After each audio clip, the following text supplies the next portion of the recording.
Djeco i roditelji, jeste li spremni za divlju avanturu? V.B.Z predstavlja Divlju simfoniju, prvu slikovnicu Dana Browna. Zanimljivu i duhovitu knjigu koja sadržava zagonetke i glazbu koju je skladao sam Dan Brown. Divlju simfoniju potražite u svim knjižarama i na www.vbz.hr.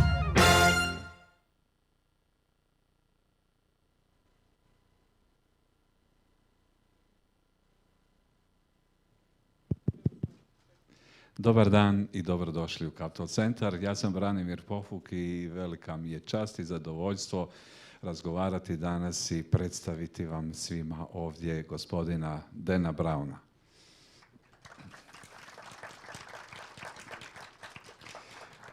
Pozdravljam vas sve i u ime izdavača Divlje simfonije o kojoj ćemo razgovarati, a još o mnogo čemu drugom. To je V.B.Z. Odmah ću vam napomenuti da ćete imati jedinstvenu priliku nakon ovog našeg razgovora u predvorju nabaviti ovu knjigu danas po promotivnoj cijeni od 100 kuna i to sa potpisom gospodina Browna. A sada ćemo pogledati jedan kratki filmić o nastanku Divlje simfonije.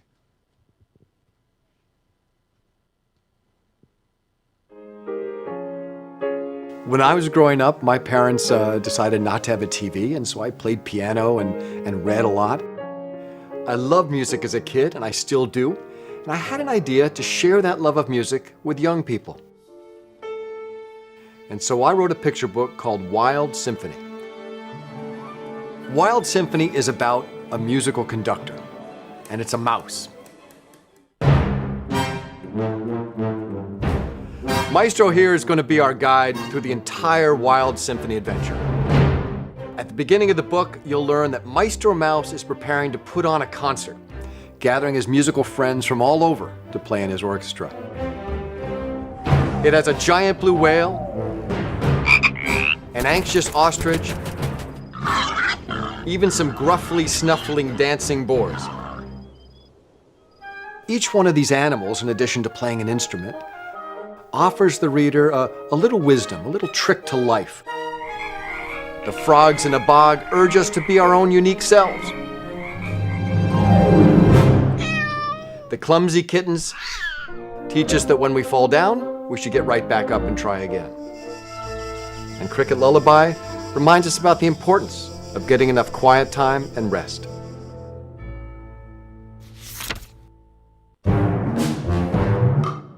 For each of the animals in Wild Symphony, I wrote a piece of music that reflects each animal's special personality. Whether it's upbeat and fun like bouncing kangaroos, or zany and silly like busy beetles. These 21 pieces of music were performed by the wonderfully talented Zagrebu Festival Orchestra in Croatia.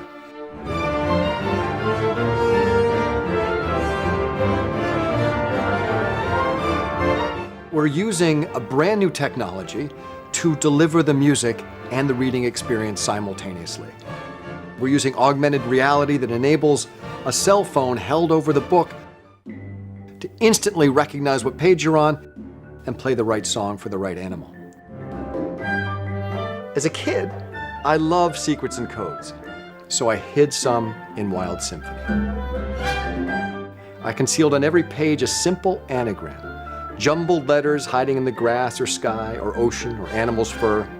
Letters which, when placed in the correct order, spell out the name of a musical instrument from the orchestra.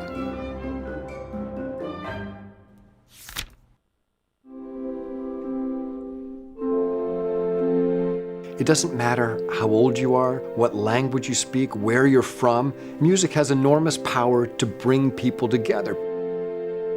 One of my greatest hopes for Wild Symphony is that it provides an opportunity for parents and kids to come together and enjoy beautiful illustrations and stories that teach, and of course, a whole lot of fun music.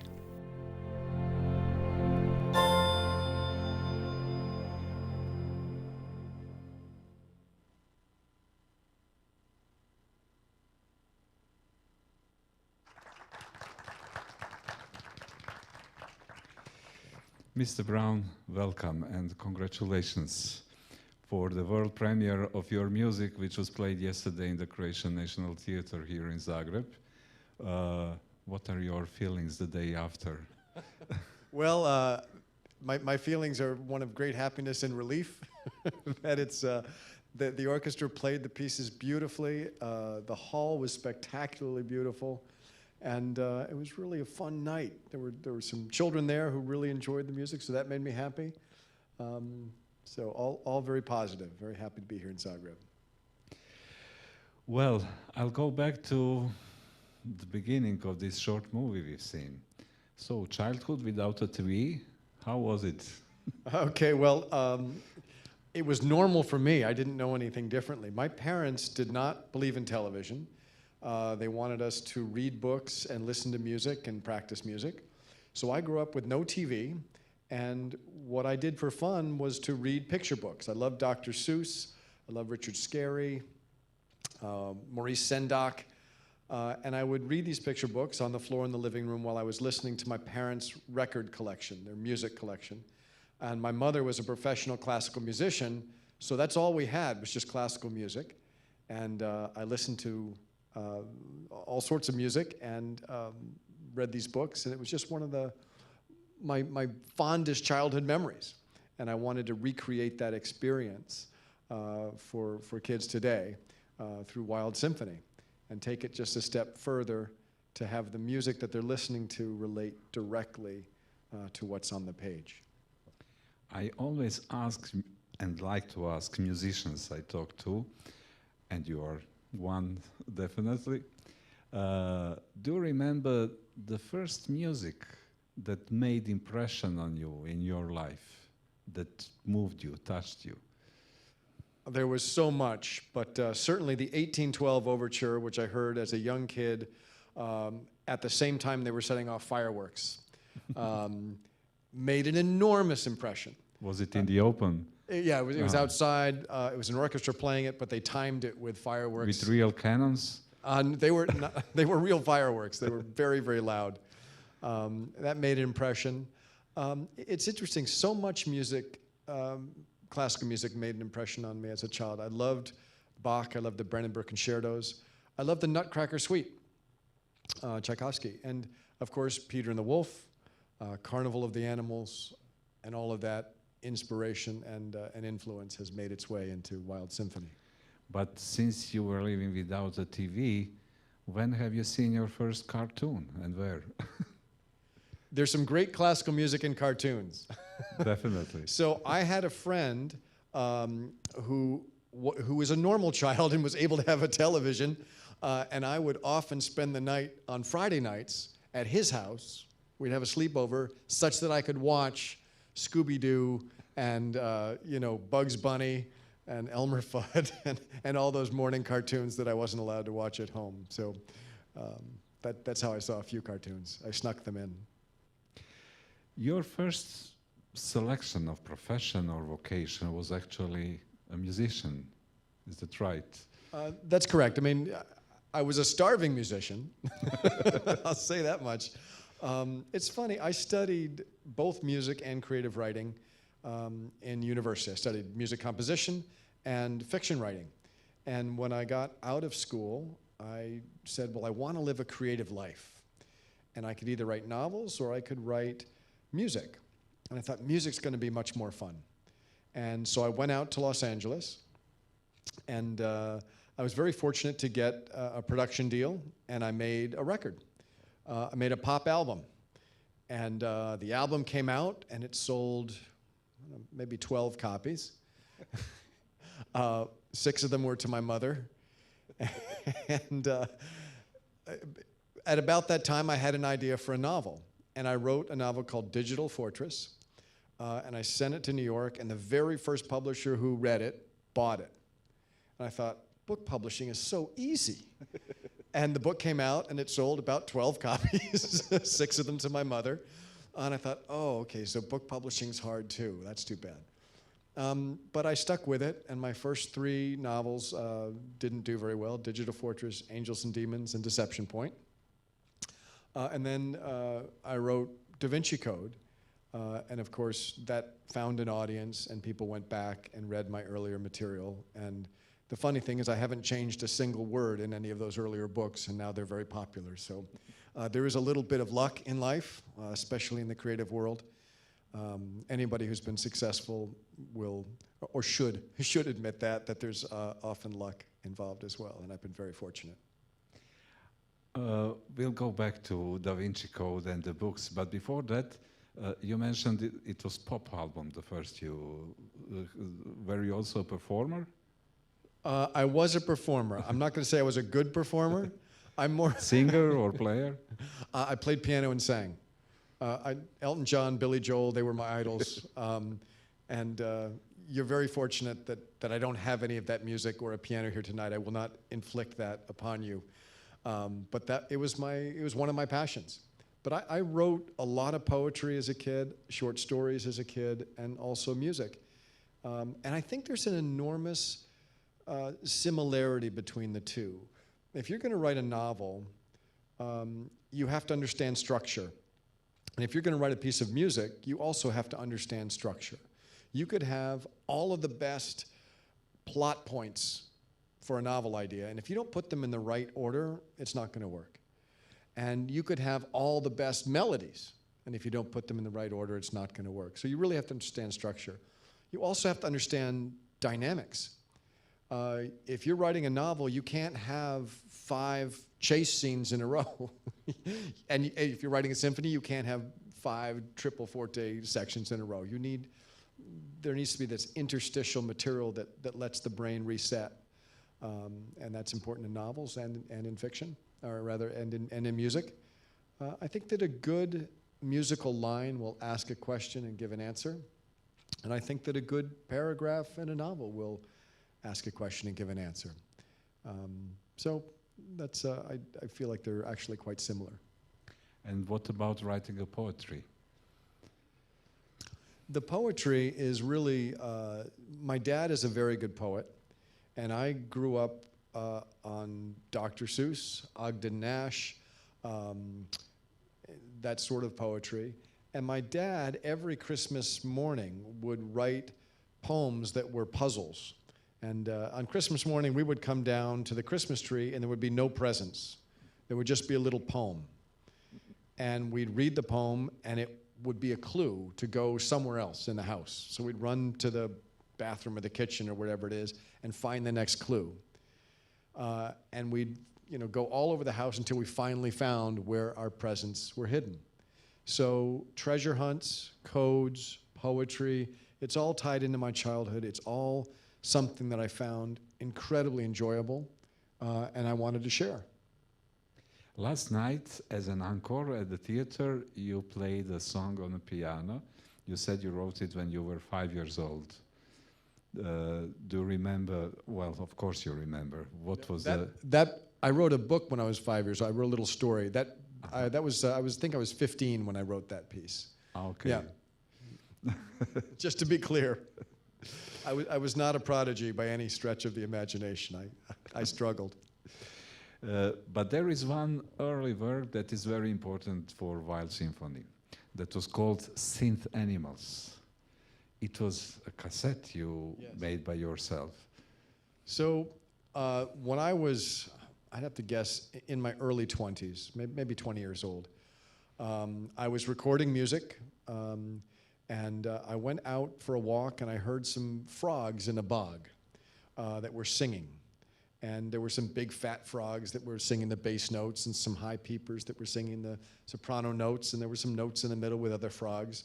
And I thought, that really sounds like music to me. And I went and I composed a little fugue that I called Happy Frogs. And it was a fun little project, a 2-minute piece. And I wrote a little poem to go with it, and added a little moral saying, that all these frogs are different colors and different sizes, but they're working together to make music. And it doesn't really matter what shape you are, what color you are, you can work together, and we can all make music. And it was just a sweet little project, and I had so much fun. I went and found another animal, wrote another poem, and I wrote I think I wrote 10 poems, 10 pieces of music, which I recorded using synthesized music. No orchestra was going to play my music at that point. printed a little cassette that I paid for myself and a little booklet and sold them in the local bookstore, in the local toy store. And I sold 500 copies in a year, which for is me much was better than 12 copies. That's right, exactly. Then I kind of forgot about the project. It was called Synthanimals, and it came and went, and I moved on, and I did other things. And a few years ago, I was on book tour for a novel I wrote called Origin, and I was in Shanghai, China. And I was giving a television interview on their national TV station, a lot of viewers. And the host knew everything about me. It was really scary. And he was asking me questions about my childhood. I thought, like, how could anybody know that? And he said, you wrote a little poem book called Synthanimals with some music, and we have a copy. And I thought, how? And eBay, the internet, you can find anything, I guess. So he had this, and he played a little bit of it on the air. And when I came off the television show, my Chinese publisher said, we want to publish your poetry and your music. I said, no, it's silly. You don't want to do that. He said, no, we do. And we said, okay. And I called my publisher in New York, my home publisher, Random House, and said, hey, just so you know, I wrote these poems a long time ago, and the Chinese publisher would like to publish them along with my music.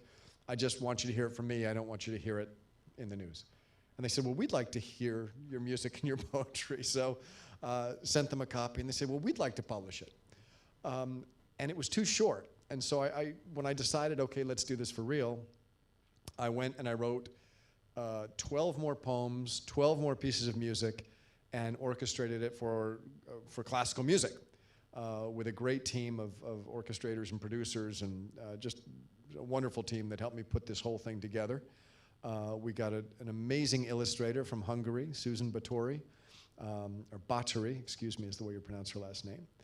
And the whole project just came together, and it was a lot of fun to collaborate. You didn't know Susan Batory before. No, Susan and I came together in kind of a funny way. I write novels. I know nothing about children's artists. And I don't have children myself, so I don't read children's books anymore. And Random House said, well, we're going to need an illustrator for Wild Symphony. And they took me in their boardroom, which had a huge table, a table as long as this room. It was giant. And on it were 100 different drawings from different artists around the world, children's book artists. And they said, look at this and see if you can find some you like. And out of the 100, I chose 4. And they laughed, and they said, well, I said, these are the 4 I like the most, and one of these I love. And they said, well, it's very funny because you've chosen 3 very famous children's book authors who are very successful, and 1 woman who's totally unknown. And I said, well, I hope the unknown one isn't the one that makes the alligators with the silly eyes, because I love that artist. And they said, yeah, no, she's the unknown artist. I said, I don't care. She's absolutely perfect. And Susan turned out to be absolutely perfect. These drawings are, this is the book I would have loved to read as a kid. Just one more question about the music. Can you describe us, yesterday I met your orchestrator, and he told me a few words, and I would like to hear from you about the process of making together work for symphony orchestra. Yeah, well, the orchestrator's name is Carl Blanche, exceptionally talented young man. And so the process was kind of interesting. It was different for different pieces. But these are, first of all, the first 10 pieces that I wrote for Synthanimals had been arranged in that I had recorded them and chosen, themes and placements of high notes and low notes and different instruments to play them. But it wasn't for live orchestra. And so for some of them, I went to a computer and used software to help me arrange and say, well, I think the violin should play this, and I think the timpani should play this. And so I put together rough arrangements that conveyed what I wanted to do. And then I'd work with Carl, and Carl would sort of take it to the next level and tell me, the French horn can't play that note, and at some point the person playing the flute has to breathe. You can't just make them do this. And he has wonderful taste and really brought a lot to the project. I think I'm speaking for all when I say that we are really honored and happy to witness and to have the world premiere in Zagreb, in Croatia. Actually, is this also the first official promotion of the book with your presence? Did you have some back in the States? No, I didn't. I mean, I was on a TV show where I said I wrote a book, but no, I haven't gone out and talked to anybody. The book just came out in the States also.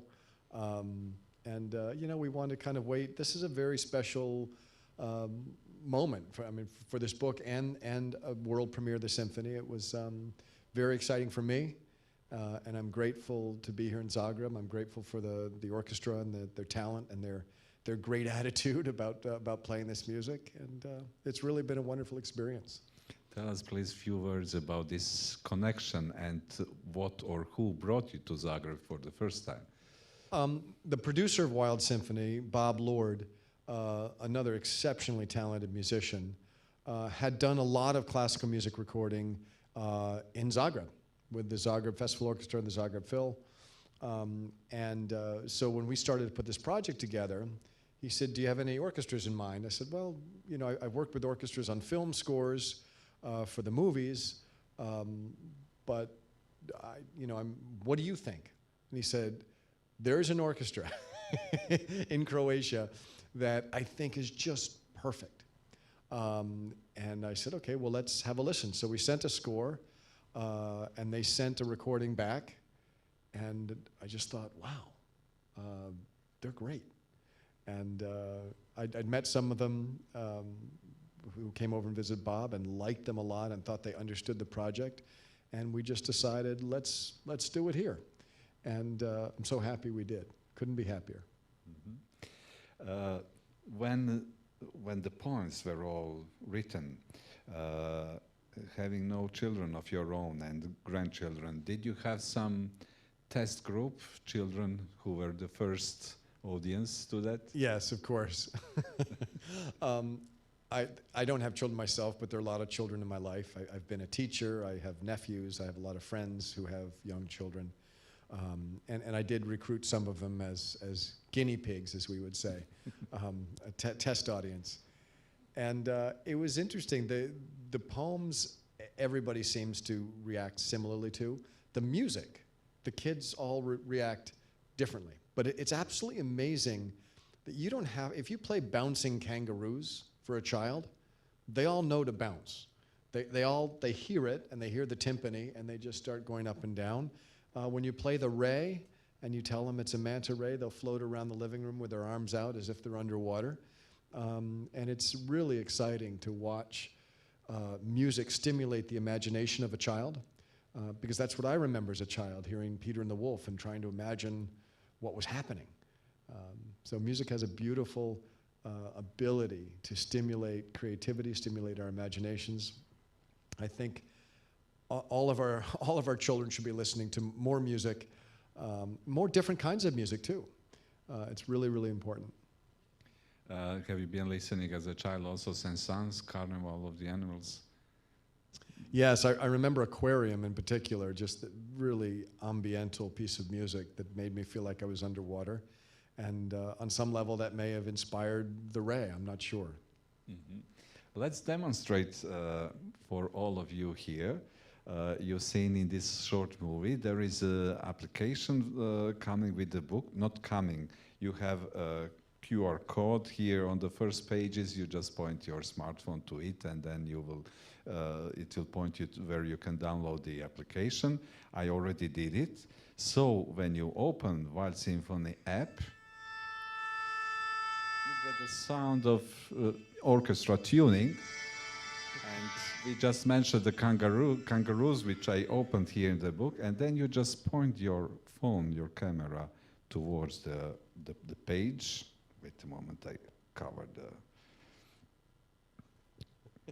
Come on, not this time. No. It plays this music. So here are the jumping skokan u hrvatskom prijevodu. In Croatian translation, actually, I was supposed to mention before, it is Mr. Shodan who did a marvelous translation into Croatian of these poems. To how many languages have been translated so far? 33 languages so far. Sorry. Okay, but it works also. So you just turn the next page, and when maybe lightning is here. I think it's all the shadows from these big lights. Yeah. It usually works perfectly. But I tested it outside. It recognizes immediately the page, and it plays the appropriate music. It doesn't go away. Great. Insistent. Did you have a chance to compare, because it is not translating a novel. Your novels are also translated into many languages, but those are poems, and poems for children, and you don't have control, actually. Yesterday in the theater, the actor was reading. Did you enjoy, at least, did you get the melody of Croatian language? Yes, absolutely. I mean, I had no idea what he was saying, but I could tell that the language had musicality to it, and the rhyme and rhythm were lovely. It's an interesting thing when you're a writer and you have to translate language. Music is different. We speak different languages, but we hear the same music. You're reading a different poem than the one I wrote.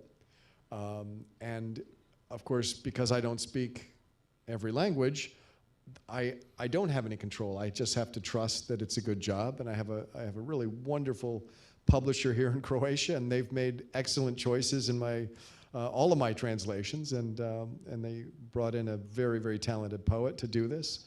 And I've heard from a number of my Croatian friends that the translation is absolutely fantastic. Let's talk a little bit just about some of your other books. I wanted to ask you, you mentioned Da Vinci Code.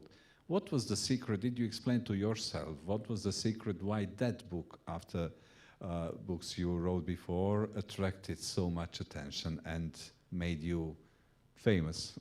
A lot of it had to do with the fact that I changed publishers, and they actually promoted the book to the point where enough people had read it that they started calling their friends saying, you should read this. It's word of mouth is really the only thing, the only way anything big ever happens in the world. You can't promote something big. People actually have to like it and call each other and decide to go get it. There was some timing, I think, that was just lucky. It was the right topic at the right moment in history. It wasn't planned. It was just a topic I wanted to write about. Clearly it's no secret that the church was not happy about the book. And I tried to explain that the book dealt with important topics and that dialogue is important. I grew up in my house. I was encouraged to ask difficult questions, and so that's what I did in the novel. And much of the world thought it was great to ask those questions and have the dialogue, and some people didn't. And of course, the controversy helped the book's position as well. Well, in your book, you are opening topics that actually becomes very important to the whole world later. For example, Digital Fortress, your first book, touched a subject which became very actual and politically important subject about the surveillance, protection of privacy. By the way, are you concerned about surveillance, digital surveillance, and those Chinese who know everything about you? Yes, but I've also come to accept that privacy is essentially dead, that we live in a different world. We are so connected. All of the decisions we make through our phones and our computers and our cable TVs, and there's a record of all of it. And so on some level, we've all made the decision that the convenience this provides us is so valuable that we will sacrifice a certain amount of our personal privacy. And the reality is, nobody really cares what you're saying in your email, unless it's dangerous. And so I guess be good. Don't do anything bad, because you'll get caught. What is the most actual today is a pandemic, the topic of your book Inferno. As you put in at the beginning of the book, all facts are real, all scientific facts are real, as in your other books, just like every artwork mentioned is real and historical fact. Did some of the scientists or organization come back to you in this year concerning, everything you wrote in that book? One of the characters is ex-president of the World Health Organization. You are mentioning Melinda and Bill Gates in the book, who are also the subject of wild conspiracy theories today. Inferno was kind of an interesting project. I have had a lot of, not so many scientists, but a lot of media have come to me and said, do you think that Corona is somehow a conspiracy, that it was man-made, and that it's been put out there on purpose? I do not. I think that these viruses happen naturally. They've been happening for a long time. And this is a naturally occurring event that we will all survive, and we'll find a way through it, and it will pass. But people do love conspiracies. We all like to believe that somebody is in charge, that things don't happen randomly. It's funny, I talked to a lot of, when I was researching Inferno and trying to learn about viruses and how we could create viruses, I remember talking to a virologist and I said, oh, can we do this? Yes, absolutely. Oh, okay, well, can we do this? Absolutely. He said, is there anything we can't do? He said, no. Now, with gene editing, with all of the technology that we have now, we can pretty much create whatever we want, and the only barriers are money and morality. And if you have enough of one and none of the other, you can pretty much do whatever you like. Yeah, because when you can do something, it's the matter of choice, will you do it? Of course. I mean, yeah. Was it an adventure to travel from the States to Croatia at this time? No, I thought everybody was very, very civilized. The airports are obviously very big buildings, and it's easy to socially distance because there aren't many travelers. We all wear masks at all times. The planes are very, very clean, and you wear a mask for the whole flight. I actually felt very safe, and people were very, very respectful. Everybody's taking this very seriously because it is serious. And I was heartened by it. I've traveled a fair amount in the last 6 months and feel very safe doing it. One person who was watching the live stream of the event yesterday told me later that she was very moved and touched, and that it was very comforting experience in this time with all those animals sitting in the audience, like they came to help us. Yesterday, as we had privilege to have that event, and you and wonderful orchestra in Croatian National Theatre, for example, came the news from New York that all Broadway is closed for a year. Metropolitan Opera is closed. That was very shocking for me as a music critic especially.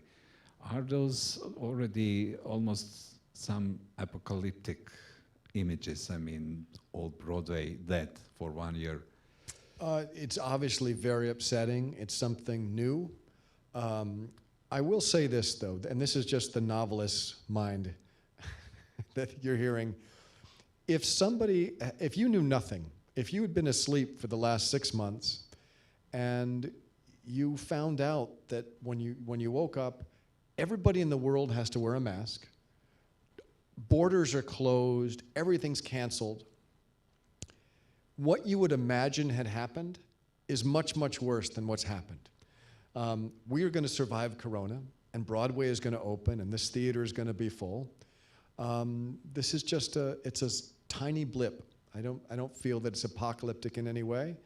I think it's a little bit of a wake-up call. One of the reasons I wrote Inferno is I'm concerned about overpopulation on the planet. And this could be Mother Nature's way of saying, hey, you know, you might be trying to fit too many people on this sphere in space. But we'll see. Yeah. Let's go back to this main subject of the day, this wonderful book. Do you have, I guess you will say they are all your children as an author, but do you have the favorite poems? If there is now, you would like to impress one child, which one would you pick? It depends on the child. Okay. But I think the two sort of universal favorites, people love kangaroos and they love dancing boars. And actually, I'm always surprised, a lot of kids like The Ray, which is a very slow atmospheric piece that it just surprises me. That I love it. It's my favorite piece of music on the whole album. As far as poetry, I like Busy Beatles. It's just silly. The English version uses a lot of words that aren't real words. They're just sort of silly, made-up words. So I guess that's my favorite. So I will ask you, will you read it for us now? Sure. And then after that, I will read you Croatian translation from this book. Which page is it? There it is. I need glasses, one moment. And I've given interviews where I forgot my glasses and I had to just go steal yours. So, okay. Busy Beatles. Busy beetles, digging with their little feetles, working slowly as a turtle, building homes in garden dirtle. But these beetles, bit by bittle, keep on going, never quittle. When at last their work is done, then it's time to have some fun. A u prijevodu Igora Šodana zvuči ovako. Vrijedne bube. Vrijedne bube, vrijedne bubice, razgrču zemlju male nožice. Rade polako poput kornjače, u blatu vrta grade domove. I tako bube polako, ali uporno, stižu gdje naume sasvim sigurno. A kad posao privedu kraju, bezbrižno se i ludo zabavljaju.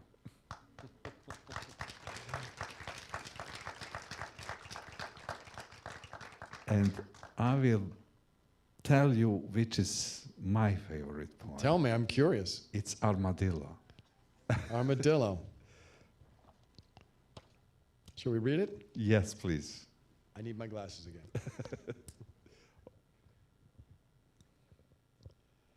The armadillo's shell.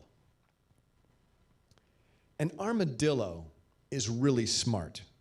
He's got a shell, he's got a heart. He's got his shell when days are bad to keep out things that make him sad. But when his days are really good, he opens up just like he should. He's not afraid to show his heart. That's the way that friendships start. To je životinja koje baš kod nas nema, a mi je zovemo pasanac, to je ova. Dakle, pasanac je njegov oklop. Ili se kaže pasanac, mislim da bi bio ispravniji zbog ritma vidim pjesme. Pasanac je baš mudrica, ima oklop, ali srce što kuca. Ljuske ima za loše dane, od žalosti da ga brane. No kad mu ide sve od ruke, otvori dušu bez pol muke. Ne plaši se pokazati srce, jer prijateljstvu se tako put utre. Thank you.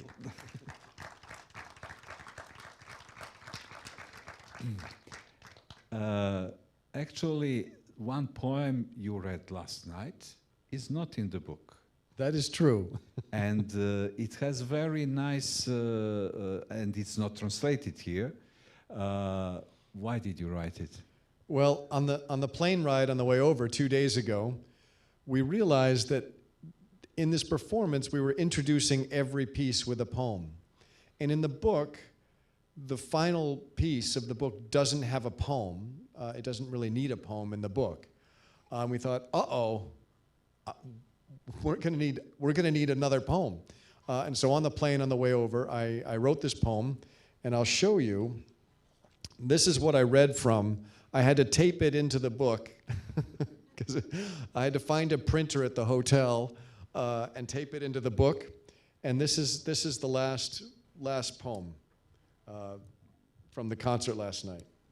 And I think when we do give concerts, we will have to add this poem to the libretto. Well, we don't have Croatian translation in the poem, but so this one will be translated to you, the content of it. I'm Maestro Mouse, I've been your guide. I hope you've loved our wild ride. You've traveled far, you've met my friends, and this is where our story ends. We've joined together, frog and cat, armadillo, whale and bat. All so different, yet the same, learning how to play life's game.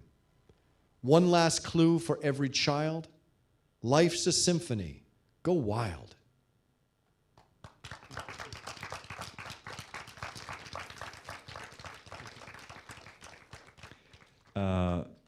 Do you think all parents will like you to say their children go wild?